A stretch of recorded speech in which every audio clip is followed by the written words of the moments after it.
Yeah, I really haven't seen this many people in one place since they took the group photographs of all the criminals and lawbreakers in the Ronald Reagan administration. Yeah. Yeah, oh. 225 of them so far. 225 different people in the Ronald Reagan administration have either quit, been fired, been arrested, indicted, or convicted of either breaking the law or violating the ethics code. 225 of them. And Edwin Meese alone has been investigated by 3 separate special prosecutors, and there's a 4th one waiting for him in Washington right now. 3 separate special prosecutors have had to look into the activities of the Attorney General. And the Attorney General is the nation's leading law enforcement officer. See, that's what you got to remember. This is the Ronald Reagan administration we're talking about. These are the law and order people. These are the people who are against street crime. They want to put street criminals in jail to make life safer for the business criminals. They're against street crime.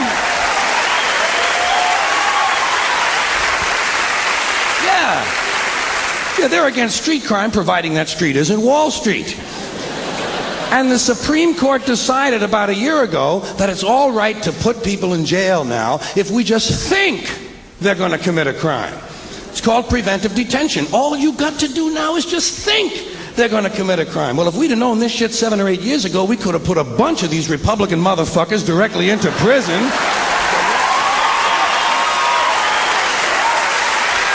Yeah. Put them in the joint where they belong, and we could have saved the money of putting these country club pin-headed assholes on trial. Another thing you got to remember, this is the group of people who were elected with the help of the moral majority. Elected with the help of the moral majority and the Teamsters Union. That's a good combination. Organized religion and organized crime working together to help build a better America. Another thing.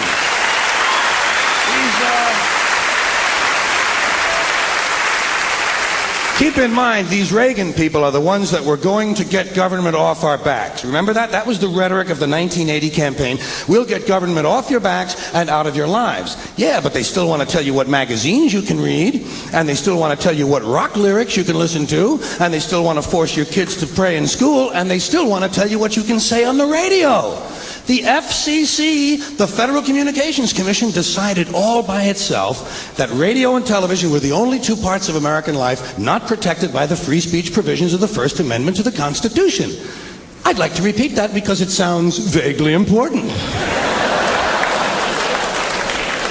The FCC, an appointed body, not elected, answerable only to the president, decided on its own that radio and television were the only 2 parts of American life not protected by the First Amendment to the Constitution. And why did they decide that? Because they got a letter from a minister in Mississippi. A Reverend Donald Wildman in Mississippi heard something on the radio that he didn't like. Well, Reverend, did anyone ever tell you there are 2 knobs on the radio?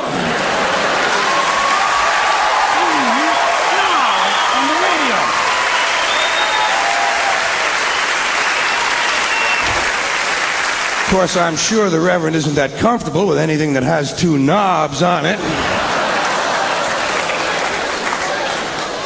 But hey, Reverend, there are 2 knobs on the radio. One of them turns the radio off, and the other one changes the station. Imagine that, Reverend. You can actually change the station. It's called freedom of choice, and it's one of the principles this country was founded upon. Look it up in the library, Reverend, if you have any of them left when you finish burning all the books.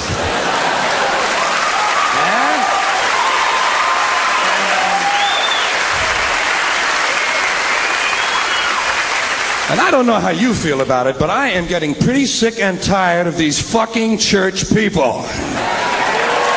I have just about had it with these fucking church people, all of them. You know what I say we ought to do with these churches? Tax them. Tax these motherfuckers. If they're so interested in politics and government policy and public policy, let them pay their admission price like everybody else. Tax them. Hey, the Catholic Church alone could wipe out the federal budget deficit. if all you did was tax them on their real estate holdings. And speaking of real estate holdings, let's get back to Ronald Reagan and his criminal gang. When last we left them, they were going to get government off our backs.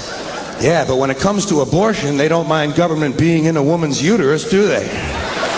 Yeah, backs are no good, but uterus is okay by them. These people call themselves right-to-lifers. Don't you love that phrase? And don't you love the way these kind of people pervert the English language, right-to-lifers? You realize that most of the right-to-lifers are in favor of the death penalty? And they support the South American death squads, and they're against gun control, and they're against nuclear weapons control. When they say right to life, they're talking about their right to decide which people should live or die. So these right-wingers, you know, so these Reagan people, these right-wingers in general, these crypto-fascists, they're against homosexuality. They're against pornography. They're against sex education. They're against abortion. Yeah, they're going to get government off your back, but they're going to tell you how to live your sex life. And let me ask you this, how would they know anything about it? Have you ever taken a look at those people? No wonder they're afraid of their bodies. Take a look at them. Doesn't it strike you as mildly ironic that most of the people who are against abortion are people you wouldn't want to fuck in the first place? Doesn't that strike you a little strange?